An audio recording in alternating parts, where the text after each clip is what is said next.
आप सभी को मेरा नमस्कार।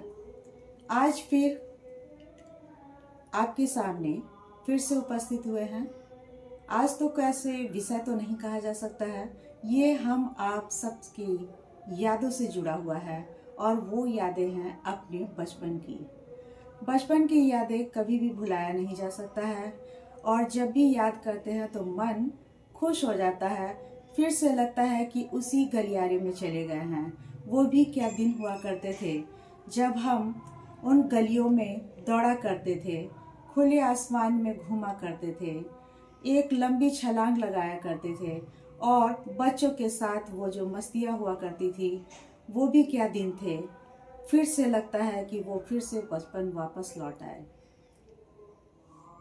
अब हम बात करते हैं बचपन के उन दिनों के। पतंग उड़ाने की बात होती थी तो पतंग के साथ में जब ऊपर पतंग उड़ता था और नीचे से धागा पतंग काटने की होड़ लगी रहती थी और जब पतंग कट जाता था तो दौड़ लगाते थे पतंग लूटने के लिए। यहीं तक सीमित नहीं होते थे।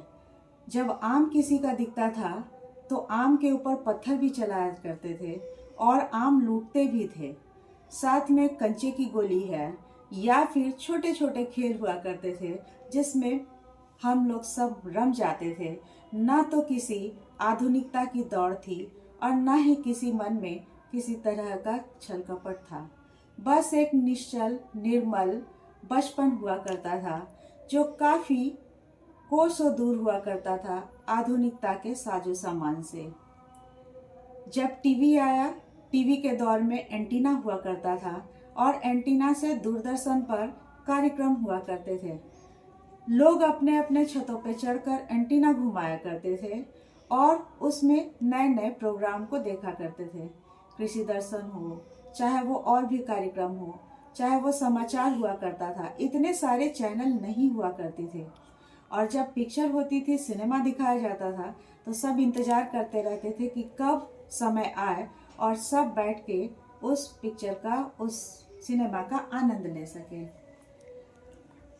कंचे के खेल होता था या पिटम पिटाई होती थी या फिर भागम भाग हुआ करता था।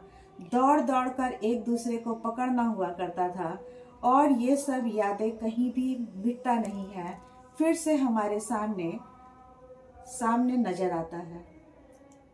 अब यहीं तक यादें सीमित नहीं हैं।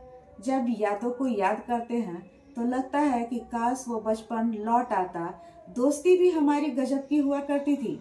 बस एक कानी उंगली निकाले तो उससे खट्टिस हो गए और जब एक उंगली निकाले तब उससे मिठिस हो गए। तो यानी कि दोस्ती और कुट्टी दोनों उंगली से हो जाया करती थी। रूठते थे, मनाते थे और थोड़ी ही देर में खिलखिला के हंस पड़ते थे। अब समझ में नहीं आता है कि हम किस दौर पे चले आए हैं, हमारे आने वाले बच्चे किस दौर पे चले आए हैं और वो बचपन की यादें लगता है कि कैसे खट्टी मीठी यादों के साथ हम जिया करते थे और इन्हीं यादों को हम समेटे हुए अपने आप में आज भी जिंदा है। और आज भी लगता है कि वो मंजर काश लौट आता, काश फिर से लगता है कि वही बचपन लौट आता और उस बचपन को एक बार फिर से हम जी लेते। आप सबों का धन्यवाद।